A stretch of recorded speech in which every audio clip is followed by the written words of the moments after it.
네, 오래전 예수님은 하나님 말씀하신 그대로 그렇게 행하셨습니다. 자, 여러분에게 먼저 묻고 싶습니다. 하나님께서 나에게 명령하시면 어린아이처럼 이르신 대로 하겠습니까? 아멘. 심지어는 목숨을 바치고 또 인생 자체가 손해를 보는 일이 생겨도 하나님 아버지 말씀에 이르신 대로 어린아이처럼 순종하실 수 있겠습니까?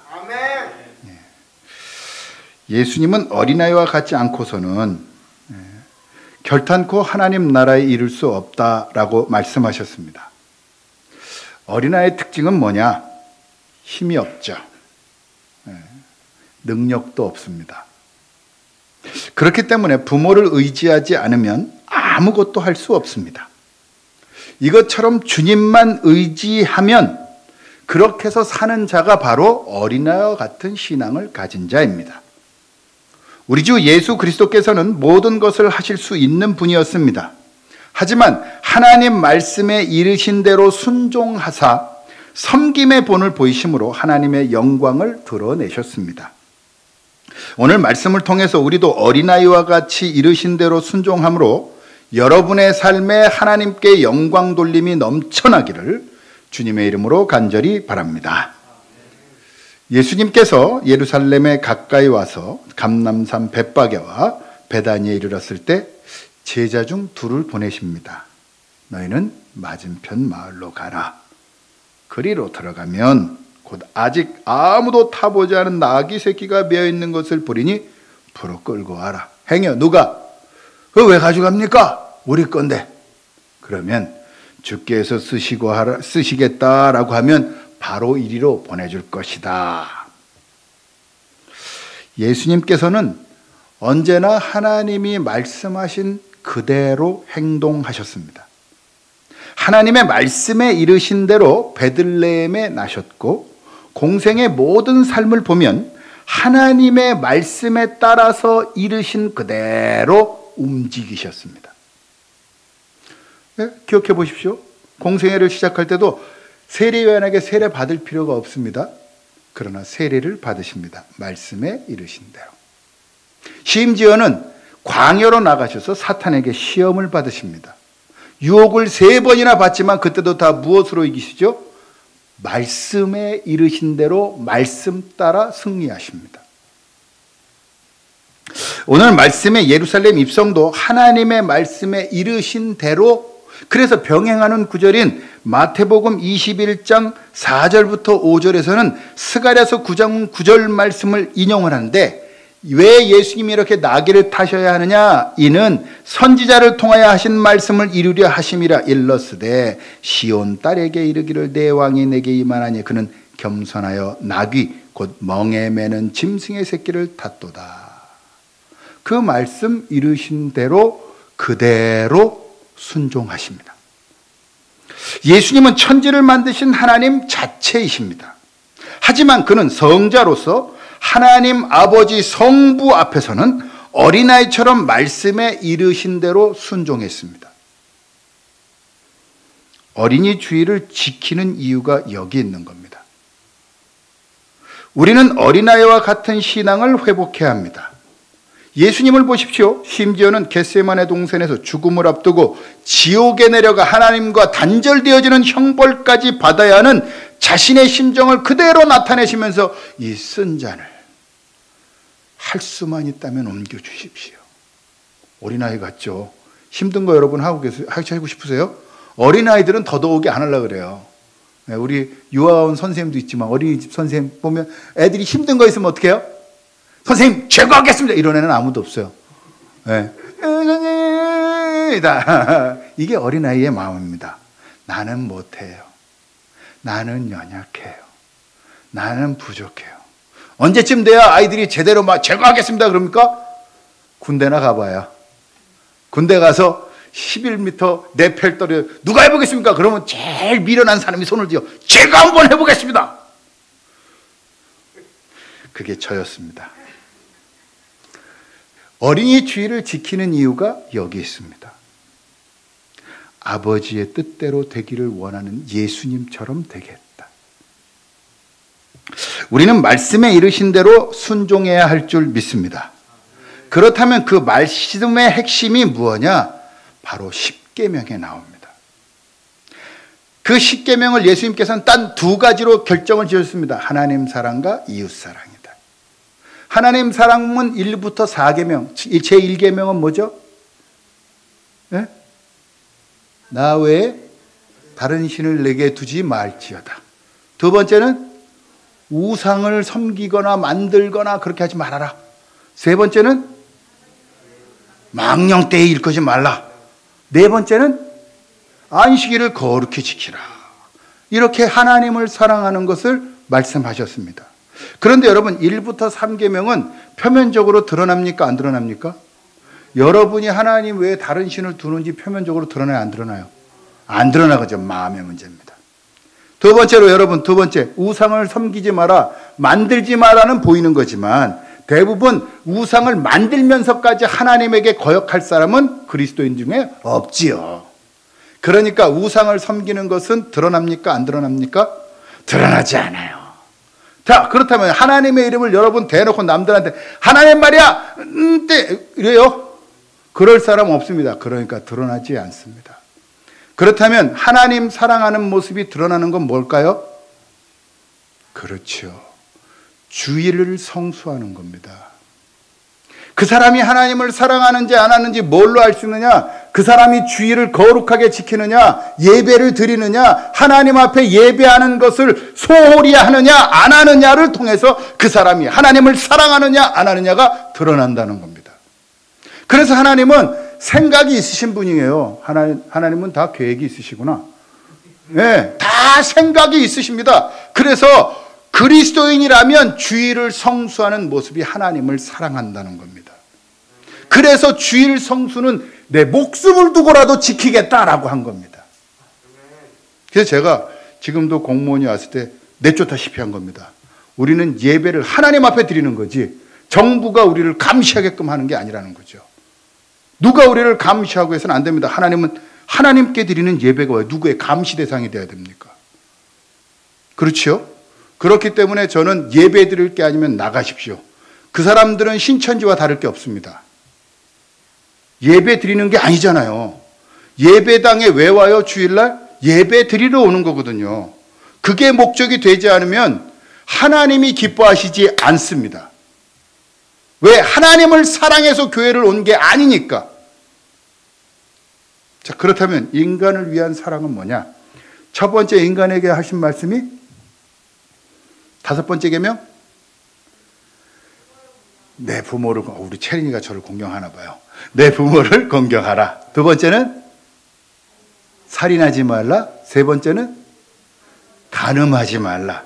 네 번째는 도둑질하지 말라. 다섯 번째는 거짓말하지 말아라. 여섯 번째는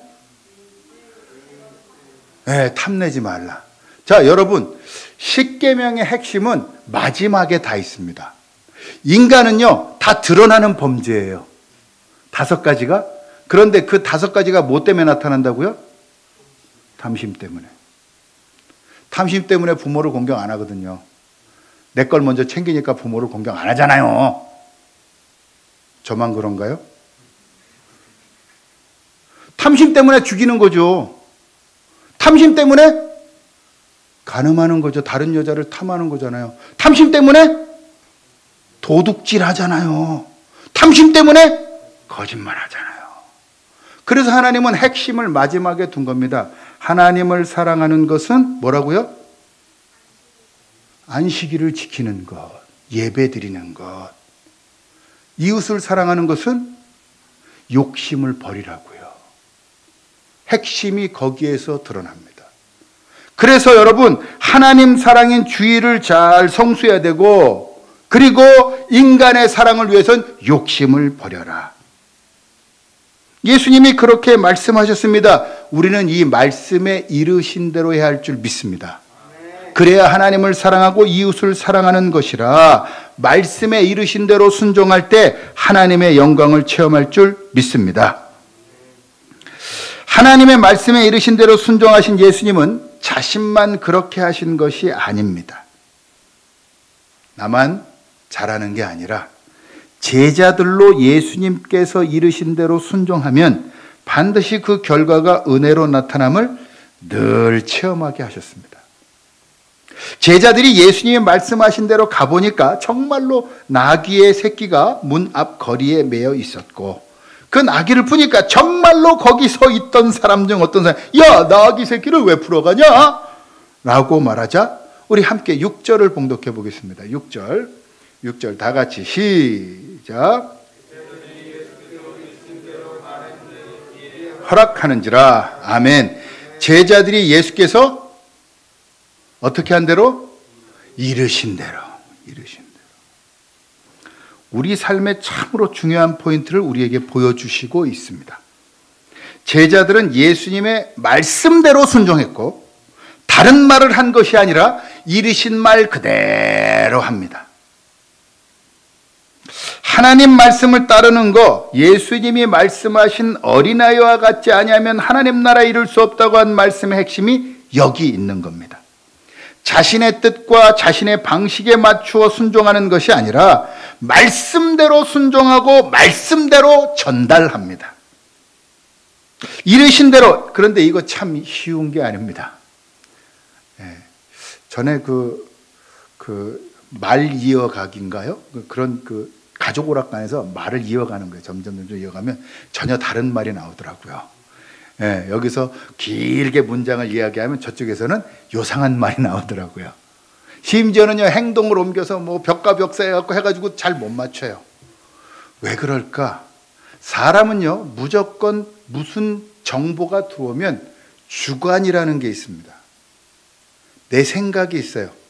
꼭 자기 생각과 믹스를 하거든요. 하나님의 말씀이 내게 들어와도요, 하나님이 내게 하시는 말씀보다 내 주관과 믹스시킵니다. 그러니까 이 당시를 생각해 보면 아마 제자는 그 주위에 아는 사람들도 없었고, 그렇다고 돈을 지불할 능력도 없었을 텐데, 여러분, 이렇게 이르신 대로 어린아이 같은 신앙으로 순종할 수 있을까? 일단 여러분, 마트에 가려면 뭐가 있어야 돼요? 돈, 카드가 있어야 되잖아요. 근데 주님이 야, 돈도 필요 없다. 카드도 필요 없다. 그냥 가라. 가서 그냥 집어와, 이런 거예요. 어떻게 해야 돼요? 나귀가 지금 당치로 따지면 450만 원 정도예요. 나귀 새끼니까 한 300만 원 하겠네요. 이게 돈의 가치를 딱 얘기하니까 감이 오시죠? 그걸 집어올 수 있어요, 없어요? 집어오라니까 예수님이요, 그냥. 이게 할 수 있는 게 아닙니다, 쉽게. 우리의 인간적인 마음이 들어가면 할 수 없는 거예요. 그 제자들의 믿음도 대단합니다. 물론 어떤 성경학자는 이런 이야기를 합니다. 당시에 이스라엘이 로마의 제국의 지배를 받고 있었고, 로마 제국의 군인들이 어디를 가든 우리가 이걸 운송수단이나 전쟁용으로 쓰겠다. 그러고 우리가 주다, 너희의 주다, 주인이다 라고 이야기를 하면 주도록 법이 설정이 돼 있었습니다. 그렇기 때문에 예수님도 그와 같은 것을 썼을 것이다.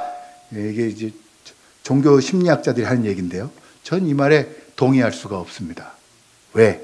헬라어를 보니까 호키리오스라는 말을 씁니다. 이 말은 우리말로 쉽게 얘기하면 메시아가 쓰시겠다고 하라. 다른 말로 하나님이 쓰시겠다고 하라. 자, 여러분 상황을 보십시오. 그 동네의 사람들이 예수님의 제자인 줄 알까요? 모를까요? 알지요. 이미 여러분, 요즘에는 매니저도 유명하더만요. 전지적 참견 시점 보니까 매니저도 유명해지더만요. 그런데 그 당시에는 그런 TV가 없었지만 예수님은 슈퍼스타였습니다. 어딜 가나 2만 명, 3만 명이 쫓아다녔어요. 그러면 예수님을 수행하는 경호원이나 예수님을 수행하는 제자들을 사람들이 알 수 있어요, 없어요? 예, 한 번 가다가 지나치더라도 어이, 가지 마시오. 이 사람 뭔데? 그러고 쳐다볼 거 아니에요. 그렇기 때문에 이미 아는 사람들이에요.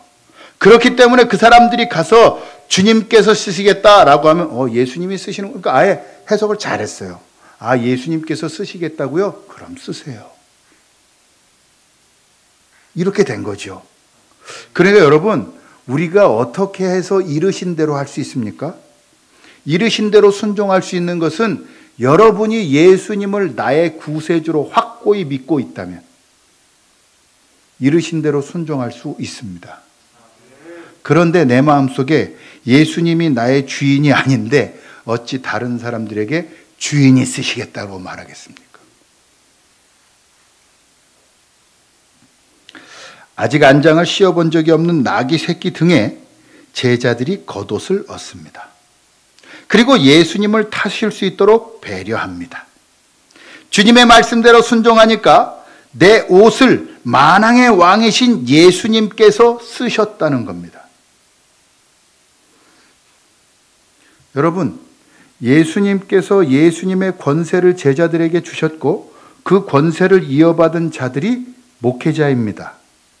하나님께서 세우신 목회자에게 순종해 보십시오. 순종하면 하나님께서 반드시 축복으로 함께 하실 줄 믿습니다. 그래서 또 축복을 받게 되니까 더 큰 것으로 하나님께 영광 돌릴 은혜를 더 주시는 겁니다.